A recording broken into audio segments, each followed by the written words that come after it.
الله أكبر الله أكبر الله أكبر الله أكبر الله أكبر الله أكبر الله أكبر الله أكبر كبيرا والحمد لله كثيرا وسبحان الله بكرة وأصيلا. الله أكبر ما تعاقب الليل والنهار. الله أكبر كلما ذكره الذاكرون الأبرار. الحمد لله الذي سد لنا موائد إحسانه وإنعامه وأعاد علينا في هذه الأيام أوائد بره وإكرامه،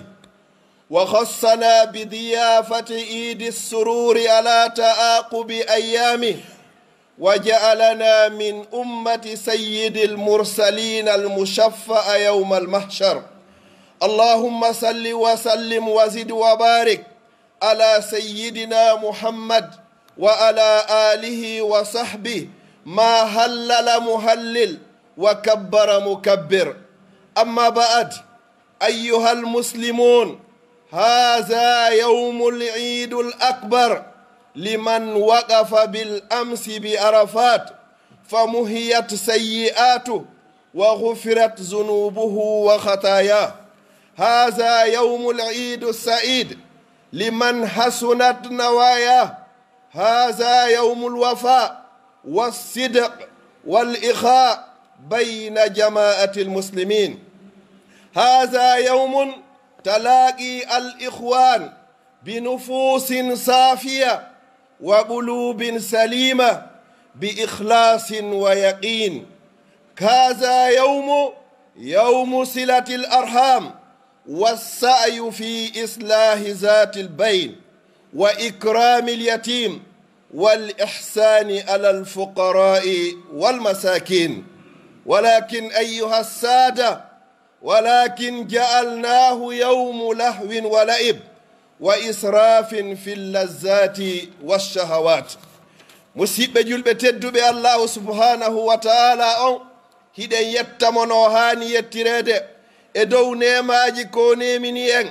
e nde ñalande ɗo kadi o arsikuɗo tawnugol en hikka heewi tawanoɓe rowani ɓe tawaka hikka.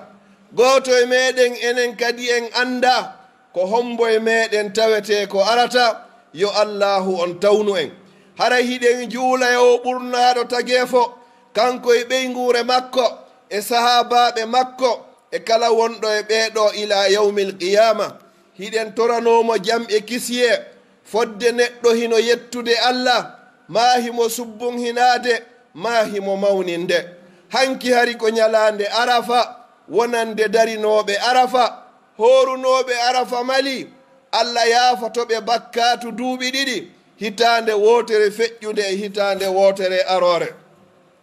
ndeɗo ko ñalande iidi, ñalande welo welo, ñalande malade wonande kala on horunoɗo. hande ko ñalande ñaama yara fija hara wona e ko hoore ko harmi. wo kono enen en watti ɗum ɗo yeddirɗum allah e ɗuɗɗingol fantingol e tuuyoji, hina ɗum ɗo wonno ko iidi on waɗirana. أيها السادة، ما أجمل هذا اليوم لو كان المسلمون فيه متحدين. ما أحسن هذا اليوم لو كانوا فيه أوفياء أمناء صادقين تائبين آبدين لربهم شاكرين. ما أسعد هذا اليوم لو كانوا إلى إصلاح القلوب ملتفين. أيها السادة، ليس العيد لمن لبس الجديد، ولكن العيد لمن خاف يوم الوعيد. ليس العيد لمن تمتع بالشهوات وأقى والديه فهرم الرضا في هذا اليوم المبارك. musidɓe julɓe tedduɓe, ala ko ɓuri labede e nde ñalande iidi hara julɓe ɓen fof hino fottuno e konngol gotol. ala ko ɓuri fotude e nde ñalande iidi hara fof hino hunnayno ko ahoda, hara fof no hoolondirno, hara yimɓe ɓen fof ko rewgol Allah subhanahu wa ta'ala. ala ko ɓuri fottude ala ko ɓuri fotude e nde ñalande ɗo hara mo beehino yahude nun fi moƴƴingol hoore muɗum meƴƴina ɓernde moɗon si ɓernde nden moƴƴi fof moƴƴi si ɗon kadi boni haray fof boni wona ko wiyete iidi wonande ɓorniɗo kesi ko woni iidi ko wonande on huluɗo ñalande o daroyto yeeso joomi makko laataki ko wiyete iidi wonande ɓen ñamayɓe ha fantina e tuuyoji wona fere kan ɓen ƴagganayɓe yumma muɗum e baaba e muɗum ɓe perda nde ñalande moƴƴunde ɗo ayyuha sada laysa al iidu liman yahsudu nnasa ala ma atahumullahu min fadlihi lmazid laysa al iidu li kha'inin kazzabin yas'a bayna annasi bilfasadi wal azai waddarar laataki ko wiyete ñalande iidi wonande on neɗɗo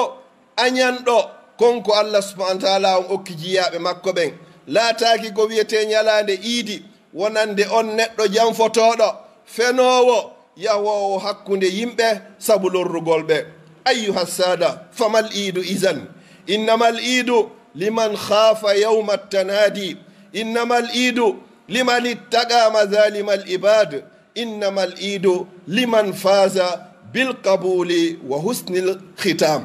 joni noon ko honɗum wiyete iidi ko wonande on huluɗo daroyagol joomi yeeso joomi makko o waɗa contrandi kala ko golli e hoore o aduna ko honɗum wiyete iidi welo welo ko wonande on kala huluɗo toñugol jiyaɓe allah ɓen ko honɗum woni wiyete iidi ko wonande kala on toniɗo malaɗo mo allah subahana taala on okki battane moƴƴo fatahhiru qulubakum rahimakumullah bittawbati wa taqarrabu biddahaya ila alghaniyi alkarim fa innaha sunnatu abikum ibrahimu alkhalil alayhi ssalam kono yo jiyaɓe allah laɓɓinire ɓerɗe moɗon ɓen yo allah subhanahu wa taala on yaafo on allah subhanahu wa taala on tuube ruttoɗon ka allah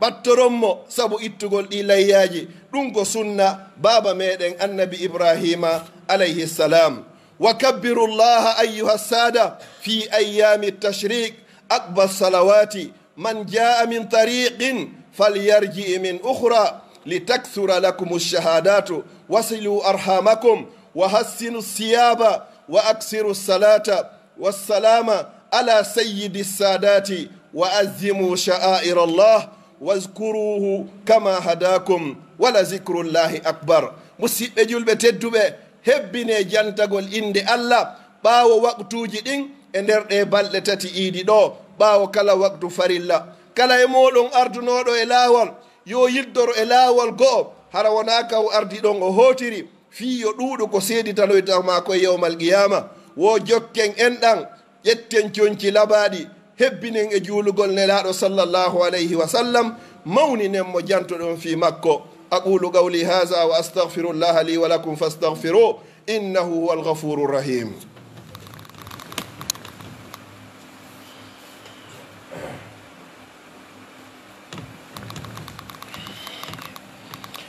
alhamdulillah allahu akbar